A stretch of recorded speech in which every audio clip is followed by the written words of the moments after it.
I look like an egghead. Look at me. Oh my god. I'm actually not that bad looking. I just like these glasses and this bald dome. I don't think it's a good thing. Um, but I'm dying with cancer, so I don't care. um, I'm making this video because I thought of that, and it's so fucking weird to me. And it's this: what if you didn't have terminal cancer and you were healthy again? Like I don't even remember what that fucking felt like. But man, is it would like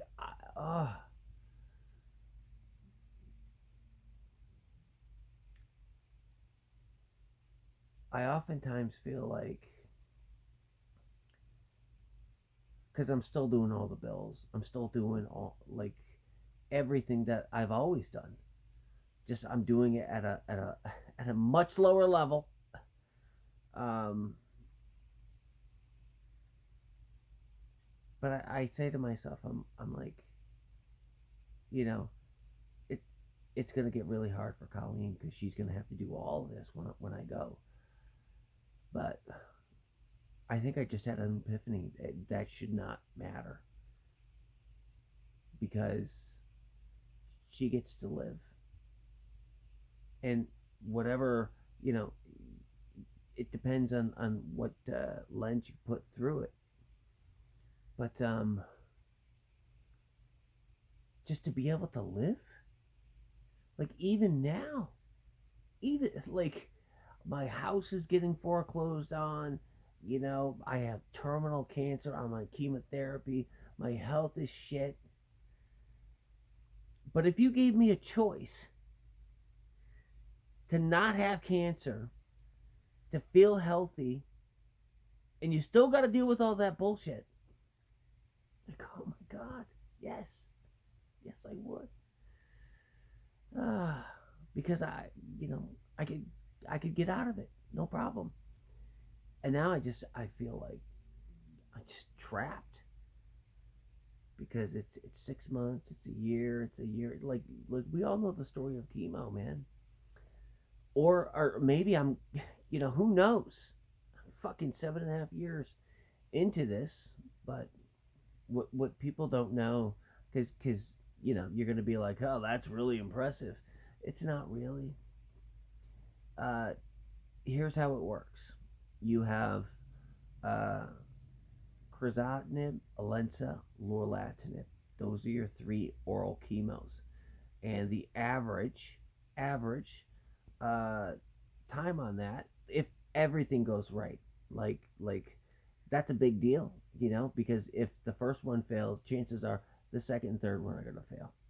And I don't know how they're doing it. I don't think they're stacking them up three again. I think you start with a Lensa now, so we only have two. But the average time is like 2.5 years if everything goes right. So everything in my case went right. So 2, 4, 6, 7.5 years. That's where we are. And you know, I'm still on the lorlatinib. I'm on the chemo. But you know, once that stops working, you know, unless a miracle happens. So, you know, I want to do ayahuasca for sure, you know, because I just want the answer to death. No big deal, right? That's a small thing. The answer to death. I don't want to be afraid of it.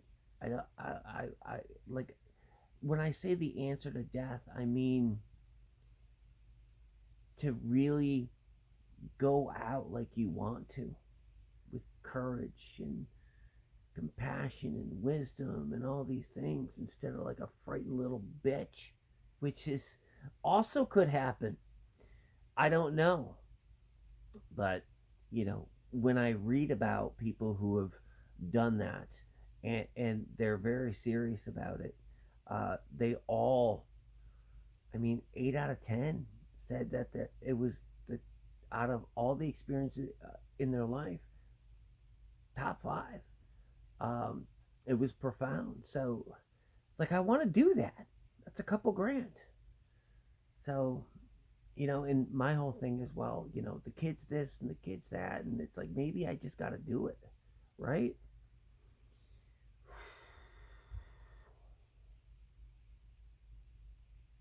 It's just, it's so surreal to be sitting here with a fucking terminal illness, and at the end of it, you know,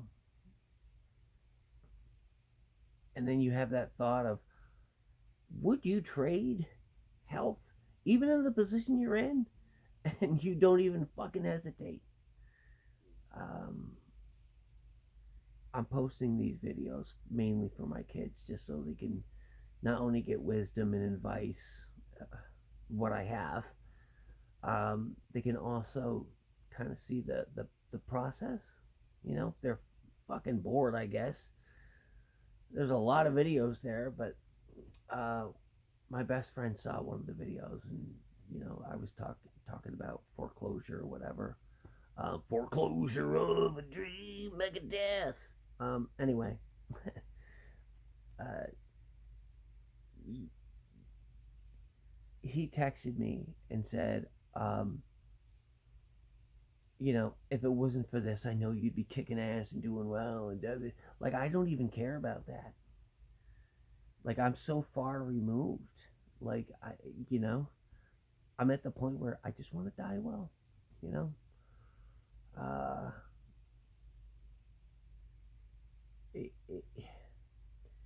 success is not dependent on material things. I knew that when I was diagnosed 7.5 years ago, because when they do that, that's a pretty heavy pronouncement. It's like, yeah, you're gonna die. Okay, and there's no cure. Okay, um, and then you think about what's important to you, and it's all free. It's all family and friends, and you know all those things. And yeah, and then when I think about it now, I'm like, me getting, like, I want my kids to be okay. That's it.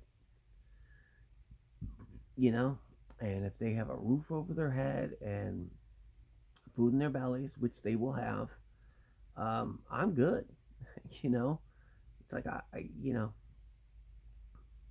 because it's funny because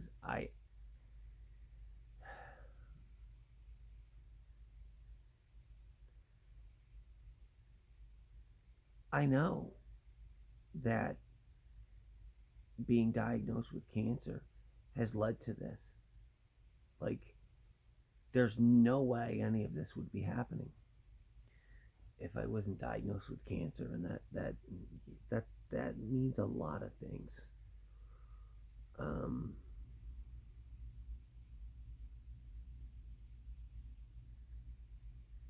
but what I'm gonna do right now, I'm gonna meditate. I'm gonna go work out, and I'm just going to do the things that I can do to make myself a better person. I gotta seriously look into that ayahuasca. I know it's expensive, but I gotta.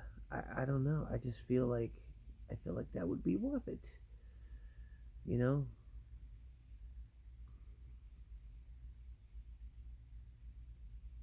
Yeah. All right. I'm out like a fat kid playing dodgeball who's bald.